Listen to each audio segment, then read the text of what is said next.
बिस्मिल्लाहिर्रहमानिर्रहीम अस्सलाम वालेकुम व्यूवर्स, मैं हूं समीउल्लाह। आप देख रहे हैं समीउल्लाह फूड सीक्रेट। दोस्तों, आज आपके साथ क्रिस्पी करारा खस्ता पकोड़ा बनाने का तरीका शेयर करूंगा। पकोड़ा बनाते वक्त हम कौन सी गलतियां करते हैं कि पकोड़ा हमारा नरम रह जाता है, वो क्रिस्पी नहीं बनता, करारा नहीं बनता, मज़ेदार नहीं बनता। आज आपको सारे टिप्स बताऊंगा और पकोड़ा के अंदर हम एक ऐसी चीज़ शामिल करेंगे और वो पकोड़ा का टेस्ट इतना बेहतरीन कर देगी कि आप पूरा रमज़ान इस पकोड़ा की रेसिपी को एंजॉय करेंगे। और इसके अंदर हमने अगर चिकन वगैरह डालना हो तो उसका कैसे ऐड कर सकते हैं। पकोड़े के अंदर अक्सर हम चिकन को बॉयल करके और बेसन की कोटिंग करके उसको फ्राई कर लेते हैं, लेकिन इस तरह बेसन वाले पकोड़े के अंदर हम चिकन कैसे ऐड कर सकते हैं। तो आज सारे टिप्स एंड ट्रिक बताऊंगा। सबसे पहले हमने एक प्याज लेना है बड़े साइज का, प्याज को रफली काट लेना है। एक आलू ले लेना है छोटे साइज का, उसको भी बारीक काट लेना है।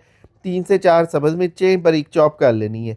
और ये एक आपने ना खुला बर्तन ले लेना। फिर एक शिमला मिर्च लेनी है, इसको भी बारीक चॉप कर लेना। ये शिमला मिर्च शामिल कर देनी है, बारीक चॉप की हुई बंद गोभी शामिल कर देंगे 1 कप। फिर 1 कप हम लेंगे यहाँ पे चिकन।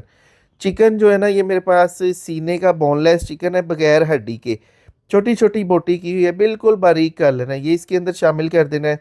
और 3 से 4 टेबल स्पून इसके अंदर सब्ज़ धनिया डालना है। 2 टेबल स्पून इसके अंदर हम खुश्क धनिया शामिल करेंगे, कुटा हुआ। फिर इसके अंदर 1 टेबल स्पून इसके अंदर नमक शामिल करेंगे। हाफ टी स्पून काली मिर्च, 1 टेबल स्पून लाल मिर्च पाउडर, और 1 टी स्पून इसके अंदर गरम मसाला, हाफ टी स्पून हल्दी, 1 टीस्पून इसके अंदर ज़ीरा, साबुत ज़ीरा, और हाफ टी स्पून अजवाइन, 1 टीस्पून चाट मसाला। फिर एंड पे इसके अंदर हम कसूरी मेथी डालेंगे, तकरीबन 1 टीस्पून डाल देंगे। दोस्तों, अगर आप चैनल पे नए हैं, पहली बार आए हैं, तो हमारे चैनल को सब्सक्राइब करके बेल आइकन को प्रेस कर लें। इस तरह की इंफॉर्मेटिव मज़ेदार सी रमज़ान के वाले से रेसिपीज़ मैं यहाँ पे डेली अपलोड करता रहता हूँ। जैसे ही हम कोई वीडियो अपलोड करेंगे ना नई, उसका नोटिफिकेशन आपको सबसे पहले मिल जाएगा। अच्छा, इसके अंदर आधा नींबू का रस डालेंगे सिर्फ फ्लेवर के लिए।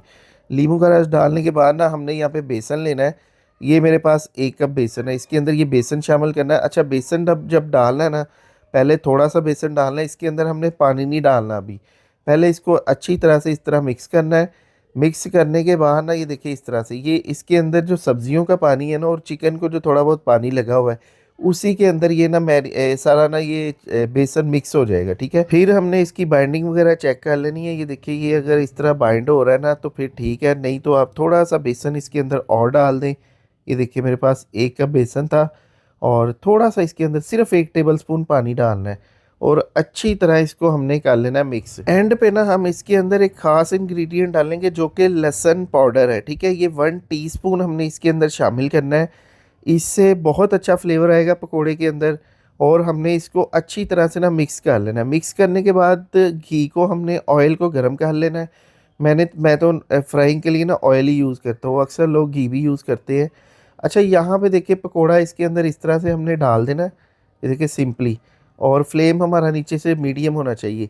तो इसको हमने पहले फ्राई करना है। फ्राई करने के बाद ना हमने पहले इसको हाफ डन करना है, पूरा फ्राई नहीं करना। ये देखिए, जब एक साइड से हल्का सा कलर आए, साइड चेंज कर लेंगे। फिर इसी तरह दूसरी साइड से भी कलर दे लेंगे। फिर इन पकोड़ों को ना हम निकाल लेंगे। अफ्तारी के टाइम हमारे पास टाइम कम होता है और पकोड़े जो है ना हमारे ठंडे हो जाते हैं जब हम पहले इसको फ्राई करके रख लेते हैं।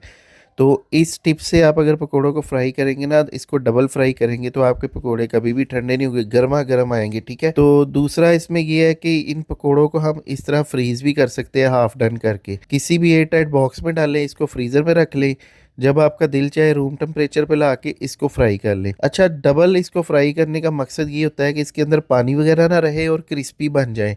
तो ये देखिए, दूसरी दफ़ा जब मैं इसको फ्राई करूँगा ना, जब हमें चाहिए फौरी से हम इसको गर्म करेंगे और 2 मिनट लगेंगे, ये बिल्कुल गोल्डन हो जाएंगे।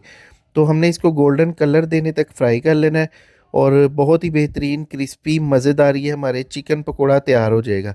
तो इसको ना जनाब, इसी तरह से सारे पकोड़ों को मैंने फ्राई कर लिया। ये देखिए, दूसरा पूर भी आ चुका है। तो बस इसके अंदर ना यही मसला होता है कि पानी रह जाता है अक्सर पकोड़ों के अंदर और वो कच्चे रह जाते हैं, बहुत ज़्यादा जल्दी फ्राई हो जाते हैं।